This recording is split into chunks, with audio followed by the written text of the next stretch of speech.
Good morning, Days with Jordan the Lion. I came home from working last night all day in Palm Springs and noticed that my watch cracked. Got a big chip right up in here. The rubber's starting to wear out. This thing right here can you see it? This thing right here is about to break in half.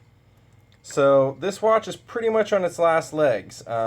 As far as it's probably just gonna break. It's made out of latex. I've worn it for 2 or 3 years. It's gone. Got this sucker in the mail yesterday. I ordered about 2 months ago. Forgot.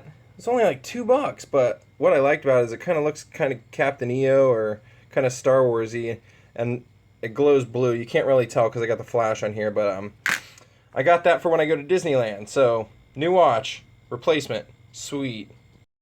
Well, I worked so late last night that when I contacted where Jaw was, they said he was asleep. So I just let him spend the night there. I'm going to go walk over and pick him up now.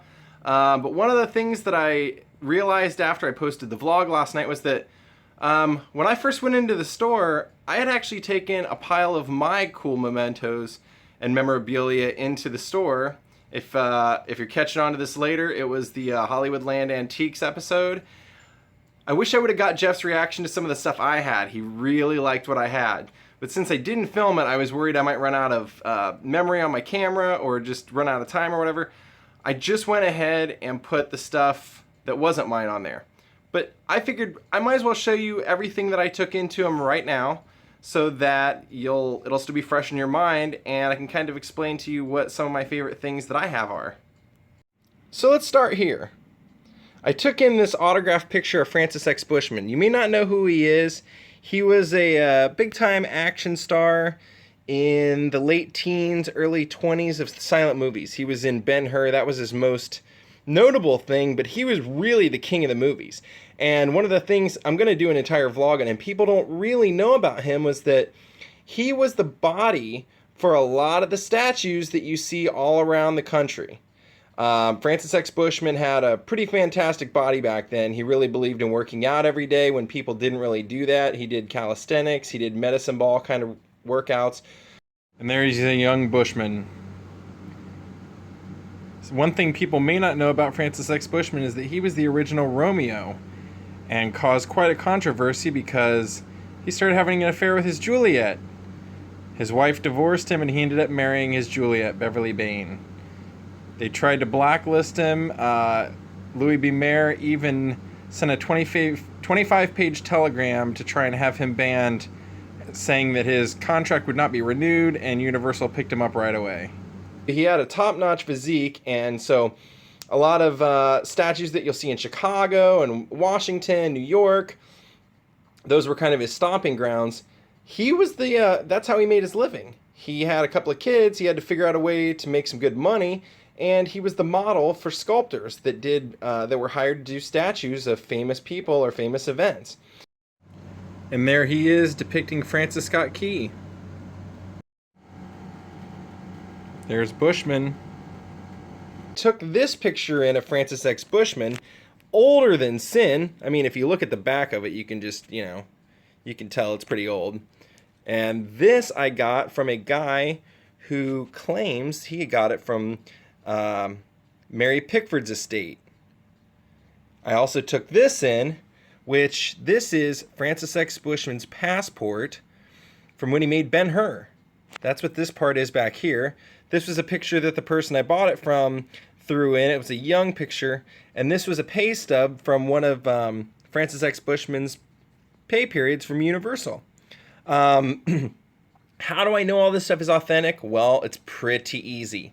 There's one book on Francis X. Bushman. The guy who wrote it bought up as much stuff as he could and used it for research materials. When he was done with it, he sold it on eBay. I recognized his name. I was going through my kick of really wanting to know about Francis X. Bushman, so I bought it all, and I got it pretty cheap. I think I got the passport for like $40. I think I got this and the picture for maybe $20. I think I got this for about $30 or $40, and this stuff is all really, really, really worth it. When I showed Jeff this inside the store, his eyes about popped out of his head, which was pretty cool. This is a signed cutout of Wallace Reed. Wallace Reed was a big, he was kind of like the handsome leading man back then. He got injured on set, and back then they would just pump you full of pills to keep you working so that, it would dull the pain or whatever. They did this with him so much to get him through an injury that it basically made him an addict. They put him in a sanitarium, and he ended up dying in a sanitarium. He's kind of one of those stories that you'll end up coming across in a lot of old Hollywood books, and he's kind of like it's sad what happened to Wallace Reed, and a lot of actors like Clark Gable and various people would use him as an example of like how they didn't want things to end up for them. Next, I showed him this. This was a gift from Shelley. Shelley had written this. This was basically like a little comprehensive interview that she put together about her life with Marilyn Monroe. They were best friends, and they were roommates. And she thought it was long, long lost and forgotten. And one day she asked me to go through her closet and help her find a dress for New Year's. When I went in her closet, I found all kinds of stuff. Boxes full of mementos, signed pictures from Eleanor Roosevelt to her, and pictures with her and JFK signed by JFK. Just crazy stuff. And in there I found this. I asked her if I could read it, and she said, honey, you can just have it. Nobody will ever care about it. So I took it home, read it, brought it back, and then she said, I told you could have it, so I kept it. But that's not even the coolest thing that she ever gave me. That's coming up.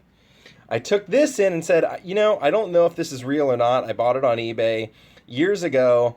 It's really hard to tell sometimes, you never know what you're getting. Jeff immediately walked over and grabbed a big book that he has, and it's got various examples of famous signatures throughout time. He popped it open to Clark Gable, and the signatures were pretty close. In fact, he said right away, he goes, oh yeah, I'd pass that in a minute. There's no doubt in my mind. He goes, plus you got to remember, back then, people weren't forging things like they are now. And he said, you can tell by the signature, when it's up close, it's kind of fadey. And he goes, where it's located and everything, he said, I just don't think that would have happened. He said, plus you have to remember, back then stars were kind of forced to go places more often to be seen, and it wasn't unthinkable. He said it wasn't real hard to get Clark Gable back then. Then I took these in. This is the very first 8x10 that Shelley gave me of herself when I first met her, and she'd signed it in ink pen.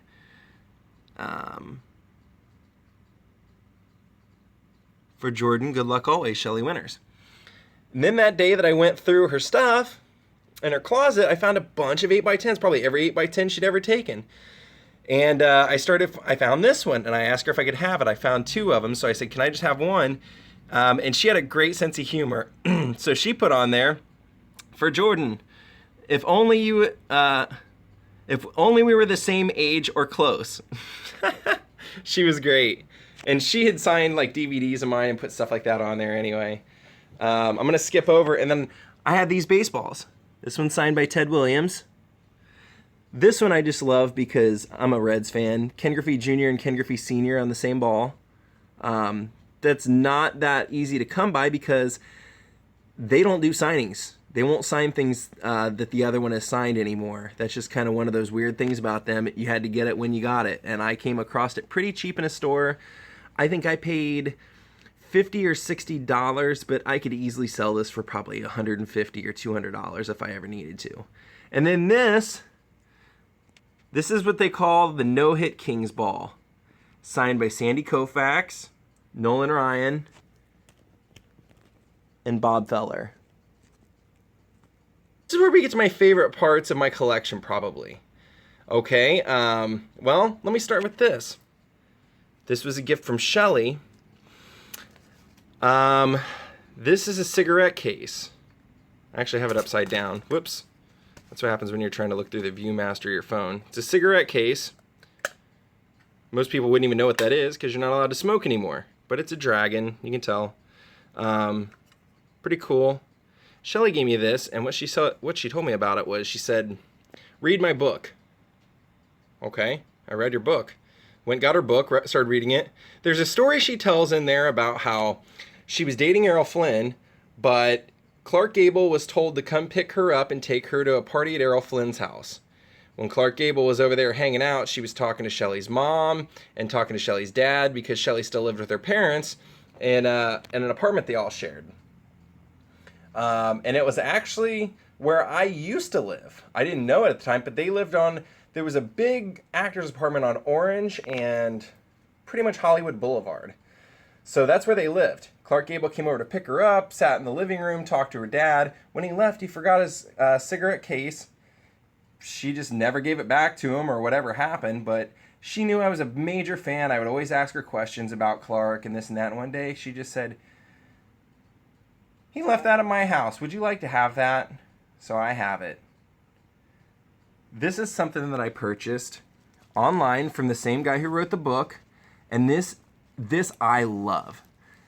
This is called My Trip Abroad, and it's a little travel book that was Francis X. Bushman's on a trip out to sea, a little boat ride that he took across.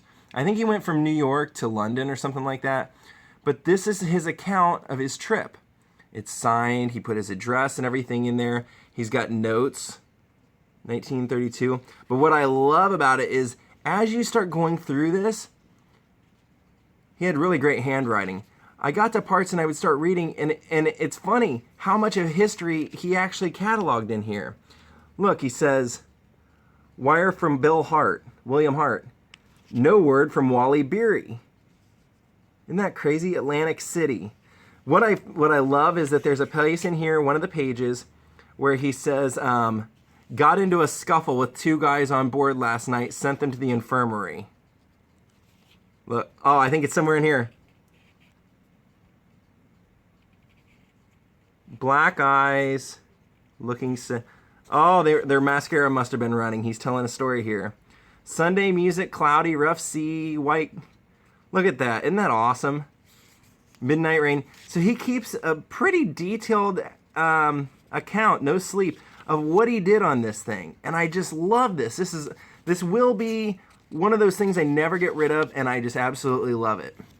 And I'm actually going to walk us past Francis X. Bushman. What was his house? It's now kind of a compound that 3 houses are on it. But I'm going to walk us past there today on my way to pick up Ja.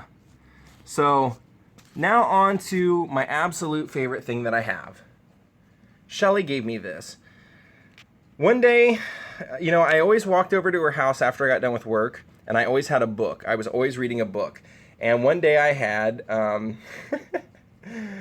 the book on Socrates. And she looked at it and she goes, "Honey, you gotta quit reading these Greek tragedies. You're gonna be depressed. Go over to my bookcase and grab something new to look at." I start thumbing through stuff and it's all old, 40s, 50s, 60s books. And then this was the spine. So of course when I see a spine like that, I'm like, what is that? I pull it out, I open it up, and it's got writing all over it. And the pages were pulled out. You can see they're bobby pinned. She's written notes in them. And I take it into her room and I go, "Shelly, what is this?" She goes, "Oh, that's when I did A Streetcar Named Desire." She goes, "It was after the movie. I always wanted to play Blanche. I got offered on Broadway, so I took it. I did it." I go, "That's pretty cool." She goes, "You can have it." She goes, "It'll just get thrown away after I die anyway." And I said, "Are you sure?" So I start looking through the book when I get home, not thinking anything of it. All the pages were out of order. I've since put them in order. And I'm looking through this, just enjoying all the actors' notes and everything. And then I get to this. The front page. "To Shelly, my heart's true love, Tennessee." Signed to her by Tennessee Williams. Holy Moses, the crown of my collection. All right, well, we're on our way to pick up Ja. And I'm gonna walk through Whitley Heights, and I was thinking a little bit here. Even though I did a walking tour of Whitley Heights, what I wanna do is I actually wanna do a Whitley Heights vlog, and I'll look up and find out. I know Valentino lived up there, a lot of silent movie stars lived up there. I'll find out where their houses were, and we'll do like a silent movie Whitley Heights vlog. I worked in Palm Springs last night, which was awesome. I've never been. Hot. Way too hot. I mean, it's unbearable until the sun goes down, I'll tell you that right now.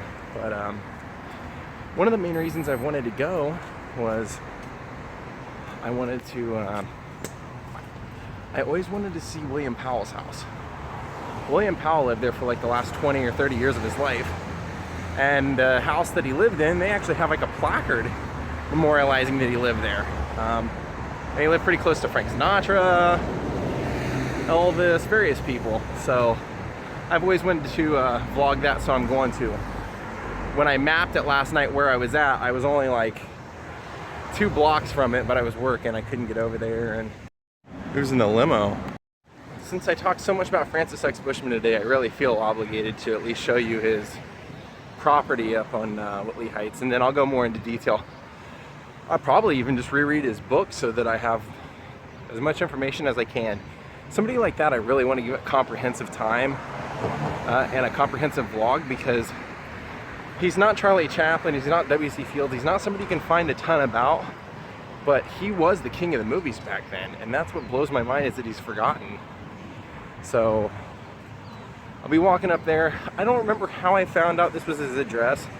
I think I found it in a book somewhere, and I saw a picture of the property, and then when I got there I was like, oh yeah, this is obviously it. So when I get there and find it, I don't remember exactly where it is, but the neighborhood's not that big.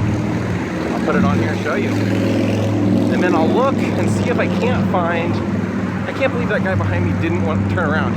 He was looking at me so intrigued as to what I was doing. I thought for sure he'd turn around and want to pop in there and get his, do a little gopher game and get his head in the vlog. But yeah, I'll see if I can find a matching picture or something for Francis X. Bushman's estate to show you that I'm not out of my mind and that it is there. What's weird to me is that all these people, actors that I'm most drawn to, Clark Gable, William Powell, Francis X. Bushman, John Gilbert, people like that, those are, Vincent Price, some of my favorites. In some weird way, I either have lived right beside them, right across the street from where they live, something like that. There's that weird connection. Speaking of Gable, speaking of dragons,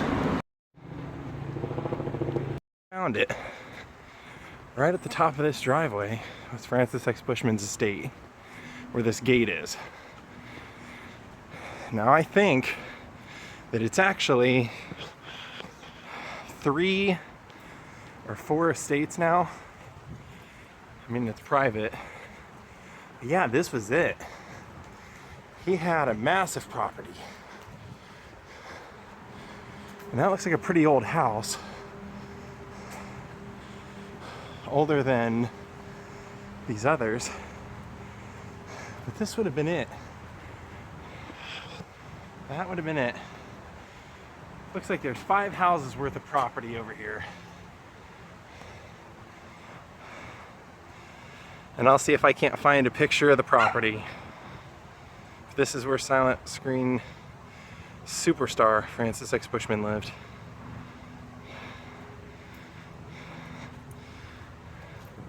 I'm gonna go a little bit around the side and see if you can see at least how deep it was.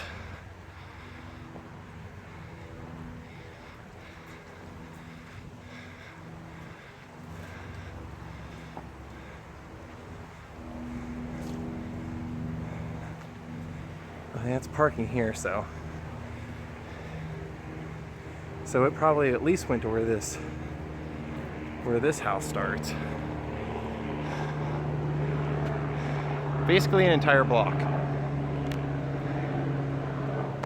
See, and this just kind of gives you an idea of how old this estate is. I may have to look. This might have been Valentino's estate for all I know. The address to that house was 2025 Grace Avenue.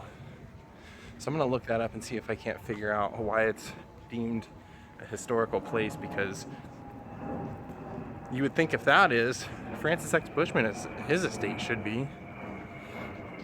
Seriously, look him up online. I'm pretty sure that the original Ben-Hur is on YouTube, or not that hard to find. Here's part of Ben-Hur. Here's an interesting story that I read in the book about Ben-Hur. Francis had always played the hero, and in this movie in particular, he was cast as Messala, the disgusting Roman villain in this. And since Francis had long been a fan of animals ever since he was a kid, his father was a veterinarian and told him that as long as he could learn how to take care of the animals, he could have them. So Francis always had a lifelong bond with animals. During the filming of this, they used 42 cameras, and they had 10,000 extras for this scene.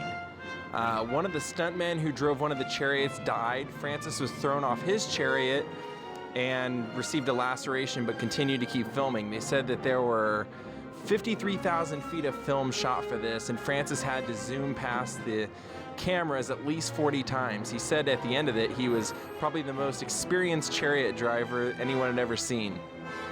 Now, one of the cool stories about this is that years later, I want to say 20 years later, they said, Francis was on a Studio MGM farm, and some of the horses started going nuts when he walked past them. He went over to the person wrangling the horses and said, "Where do these horses come from?" And they said, "Oh, they've been part of the MGM family for years." And he said, "Did they happen to be in Ben-Hur?" And the guy said, "Yeah, they were." And Francis went over and spent about 20 minutes with the horses. And they said that the horses were always really excitable, really crazy, hard to tame. And Francis was the only person they had ever seen that the horses remembered and were comfortable around. This movie brought Francis' career back from the dead, basically, and became what was then probably the biggest movie of all time. MGM was on the verge of collapsing, and because of this, it stayed around, it lived longer, and this, ironically, or not ironically, but pretty cool, is that this is supposed to take place inside the Colosseum, and it does. They filmed this in Italy in the Colosseum. The guy really deserves to be seen. Great look, great intensity. He was, you know what else he was in that you might have seen him in? There's a scene in Sunset Boulevard, Cecil B. DeMille, and the scene is like 3 or 4 guys playing poker, I believe it was, sitting around a table playing poker inside her house. One of them's Buster Keaton. One of them's Francis X. Bushman, a white-haired Francis X. Bushman. One of the cool things about that guy, he didn't mind popping. He had a car that was like, I think they said 12 or 15 foot long. It was the longest car of its day. And he always used to wear a purple amethyst ring on his hand everywhere he went. I'd love to know what happened to that ring or where it's at now. Check out that ring. There it is, the purple amethyst.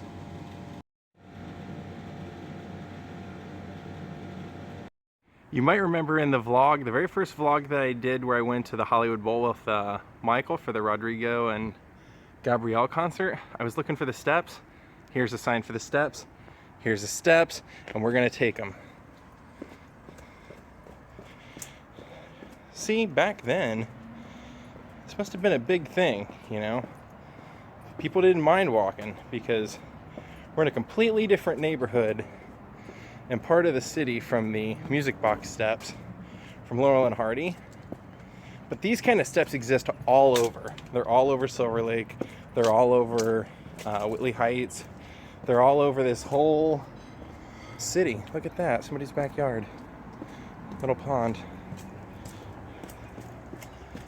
That goes to somebody else's property. So I guess if they have street parking, they can take this way up. But the reason I came and took this way, not only because I didn't get to put it on the vlog before, but it's a shortcut. And I just got a text checking on my ETA, and I want to see my little pup. So the plan for today is I pretty much have finished the vlog here by about noon. I'm gonna sit around and chill. My feet took a beating yesterday, all the walking and work and everything I did. My plan today is I'm gonna watch the Ohio State football game that I missed yesterday, and I'm gonna watch Jaws. I think I saw Jaws when I was a kid, maybe. But Dean Del Rey has been talking about it on his podcast, and I don't know, I wanna watch it again. Here's the history of the Whitley Terrace steps. You know, other than my need for just a creative outlet, and I love doing these vlogs, and you know, I hope that what I'm doing catches on, because I don't know if anybody else is doing vlogs like this. Kind of inspiring. I was watching a video today. I only really watch 2 vloggers. I watch Adam the Woo and I watch Casey Neistat. Casey I just mainly checked out because I was like, how does this guy have so many followers? Then you just find out he's a real likable guy. He does cool stuff, and that's really what I want to, you know, that's really what people want, and that's what I want to give. So but one of the inspiring things was I saw somebody on there was a guest of his who has 2.5 million subscribers, and the guy says, well, you know, like it took us like a year to get 100, and then like 6 months to get our first 1,000. He goes, then like 2 months later we hit 100,000, and he goes, well, basically in a 1.5 year span, he goes, we went from 100,000 subscribers to 2.5 million, and that to me is inspiring. That to me tells me I'm not wasting my time. And everybody's advice that's a successful vlogger says the same thing. Here's the key: upload every day, and I do. So we will see a successful takeoff in this at some point. That's why I do them every day. That's why I try and tackle the most interesting subjects that I can think of and the things that I love, because I know when somebody eventually does find them and gets into it, they're gonna have a whole backlog to watch. They can binge watch my vlogs. How cool would that be? And I really want to vlog this place soon. It's a museum, and it's got the name Lasky in the title, so that tells me Paramount's involved. Hollywood Heritage, I love it, and so should you. I don't know how you get up to this cross that's up on top of this mountain, but one day I want to hike that and vlog that. Looks like John missed me. As soon as I walked in, this is what I'm dealing with. Did you miss me? Did you miss me? You ready to go home? Vlog over.